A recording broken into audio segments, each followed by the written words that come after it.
If you have clicked this video, the likelihood is that you're looking to play Star Citizen. However, as you've probably seen, this isn't the easiest game to just pick up and play. This is a comprehensive guide to the basics and we'll go through all you need to know, from buying the game to flying, adventuring and hopefully make your first few steps into the verse that little bit less frustrating.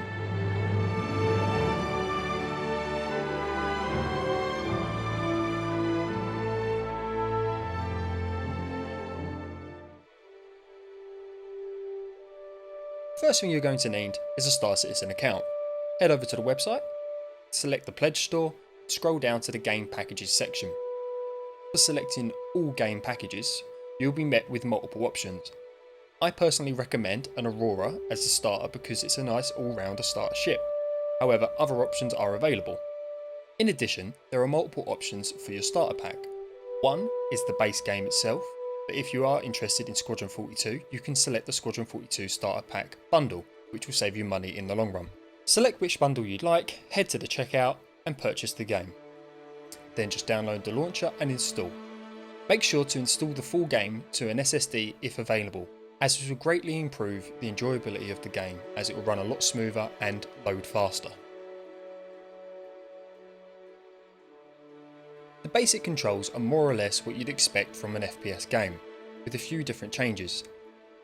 Hold F to interact with the world around you. This will bring up an option that would then allow you to select different pop-ups.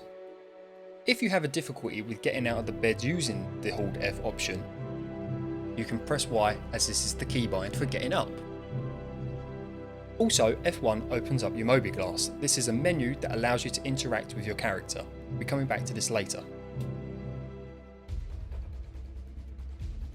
Flight in the game, though it's the core aspect, isn't the easiest thing to do on your first playthrough. Firstly, summoning your ship can be a bit confusing. Find a vehicle retrieval console and select the correct ship by hitting the retrieve button. After you've retrieved your ship, eventually the terminal will display whichever pad or hangar you need to go to. Once you know which hangar you need to go to, head over to the nearest elevator and call the elevator and wait till it turns up. After stepping into the elevator, look to your left and you will see another option. Select whichever hangar or pad was displayed on the terminal. Once at the hangar, you will see your ship parked in the middle of the pad. Walk up to your ship and again use F to interact on the door. This will open and if you hit enter ship, do the full animation for you to get in. Once in the ship, use F again to get in the pilot seat. After the animation is complete, you'll have two options to start up the ship. Either hold F and look to your left, and you will see the option for flight ready on the terminal, or you can simply just hit R as the default. You will need to contact the ATC to open up the hangar to be able to leave. Again, you can either hold F and look to your left at your communications terminal and select communicate, or at this point you can hit F1 to go to your mobi-glass, select the communications and there again you could communicate with the Lorville ATC. Once the ATC replies, the hangar bay will open. All you need to do now is leave. Hold space to ascend and also you can hold control to descend. Your scroll wheel controls your maximum speed. Scroll up to increase your speed, scroll down to decrease your speed. You may want to decrease it as you leave just to be a bit careful. The game also has cruise control. This is set to C. After fully leaving the hangar bay, you can then use WASD, W for forward, A for left, S for back, D for right, as you'd expect. At this point, you're going to want to line up with the holographic flight path. Simply fly in, keep at a nice steady speed and slowly leave the air controlled space. At this point you may want to hit N as that is your landing gear. After doing so, simply scroll up, set to maximum speed and you can leave the atmosphere. You cannot do a quantum jump unless you are out of a planet's atmosphere.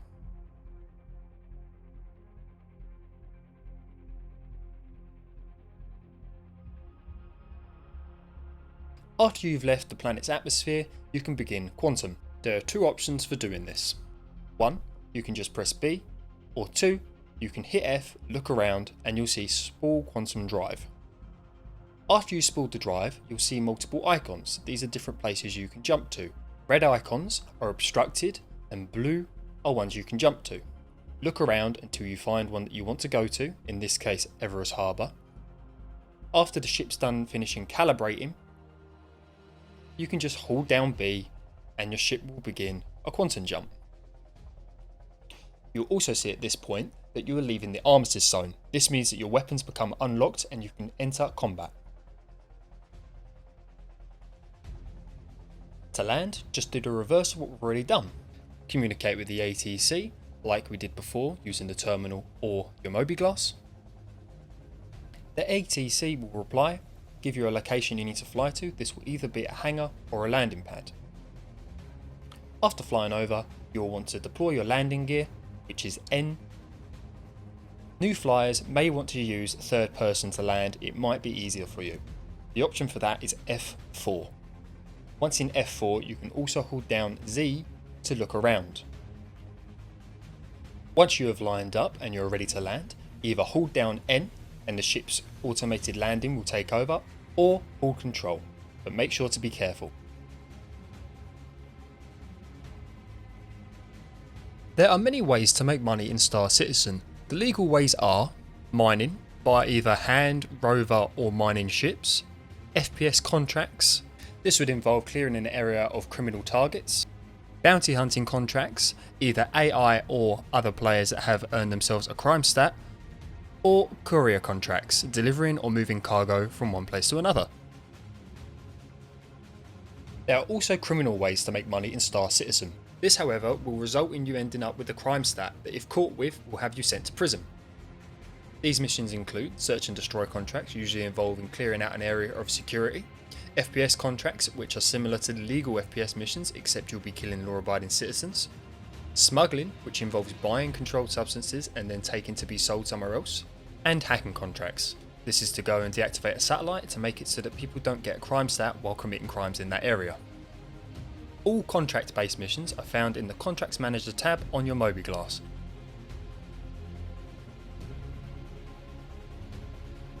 Food and drink is also important in the game, as there is hunger and thirst. Most space stations have places you can buy food and drink. All you need to do is walk over, use F to interact, purchase whatever you need, and then interact with that item with F again. You will also need to take your helmet off in order to eat. And the same goes for drinks.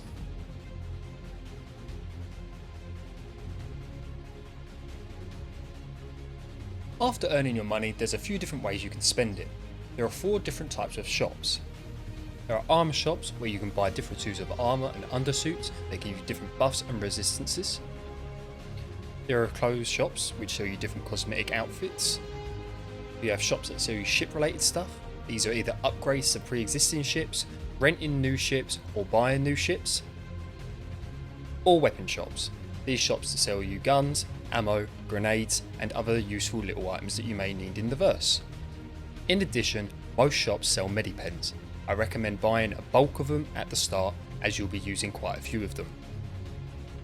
This game can be tricky at times and hopefully this video has helped you learn the basics and started your adventure into the verse. If you decide to buy the game based on this video, I'd appreciate if you could use one of the referral codes on screen. They will also be in the description. And lastly, if you enjoyed the video and you'd like to subscribe, I greatly appreciate it, as I upload Star Citizen videos on the semi-regular and I live stream to YouTube. Thanks for watching, look forward to seeing you in the verse.